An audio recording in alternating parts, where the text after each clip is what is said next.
കല്യാണം ശരിയാകാത്തവരെ നല്ല കല്യാണം നടക്കാൻ, കല്യാണം കഴിഞ്ഞ് കുടുംബജീവിതം തകർന്ന് വഴക്കിലും പ്രശ്നത്തിലും പ്രയാസത്തിലുമായവരെ ആ കുടുംബജീവിതത്തിൽ ബറക്കത്തുണ്ടാകാൻ, അല്ലാ ജോലിയില്ലാതെ വേദനിക്കുന്നവരെ, ജോലിയിൽ പ്രയാസപ്പെടുന്നവരെ ആ ജോലി വലിയ ബറക്കത്തുണ്ടാകാൻ, കച്ചവടം ചെയ്യുന്നവരെ, ബിസിനസ് ചെയ്യുന്നവരെ കച്ചവടത്തിലും ബിസിനസ്സിലും ബറക്കത്ത് വരാൻ, ഇന്റർവ്യൂകൾ പാസ്സാകാൻ, കുടുംബത്തിൽ വഴിതെറ്റ് ജീവിക്കുന്നവരെ, ലഹരിക്കടിമപ്പെട്ടു കഴിയുന്നവരെ, കള്ളിനും പെണ്ണിനും ലഹരിക്കും കഞ്ചാവിനും MDMA-യുടെയും പിന്നാലെ സഞ്ചരിച്ച ആഖിറം മറന്നവരെ നന്നാകാൻ, സന്മാർഗത്തിലേക്ക് മാറാൻ മഹാനായ നബിയുല്ലാഹി യൂനുസ് നബി ചൊല്ലിയതാ,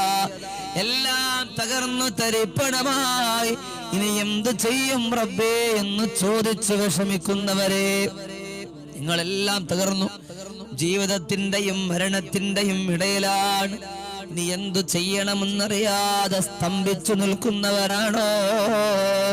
നിന്റെ ഹൃദയത്തിലേക്കൊന്ന് കൈവച്ചുകൊണ്ട്, നിന്റെ ഹൃദയത്തിലേക്കൊന്ന് കൈവച്ചുകൊണ്ട് അല്ലാഹുവോട് തേടാ. എന്താ പടച്ചവനോട് തേടേണ്ടത്? എല്ലാവരും ചൊല്ലിക്കോ 3 പ്രാവശ്യം, ലാ ഇലാഹ ഇല്ലാ അൻത സുബ്ഹാനക ഇന്നി കുന്തു മിനൽ ളാലിമീൻ.